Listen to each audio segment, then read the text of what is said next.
Welcome back to another episode, and in this video I'm going to talk about how to fix iOS 15 bugs. After you are updating the iOS, you'll be having these kind of troubles and how you can fix this up. So basically we have four issues right now, which is called iPhone stuck when you're trying to update.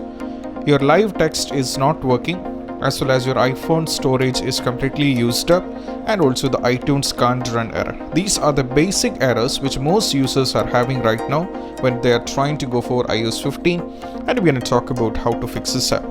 So when you're having any one of these issues, the one solution which you can try out is this one, which is very simple and which I request is the first one is all about a forced restart. So if you don't know how to do a forced restart, I'll be providing a link in the description where you can watch the entire video on detailed explained about how to do a forced restart. And if you know or if you're aware about it, even though I'll be showing you the steps how you can follow. So what you have to do is just have to press volume up followed by volume down, press and hold power button unless and until you see the Apple logo, and this is what you have to do. And once it is done, what you have to do is you just have to follow the next instruction.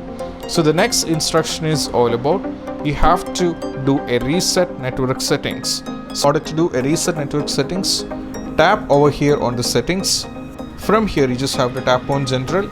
From here you just have to scroll down and you have to tap on transfer or reset iPhone. From here we have an option called reset and you have to go for reset all settings. So these are the basic steps which you have to try out when you're having this issue, and most probably by trying these out the issue has to be fixed. And if you find this video helpful, don't forget to subscribe and click on the bell icon for more notification. And this is Shahin. See you soon in the next video. Peace out.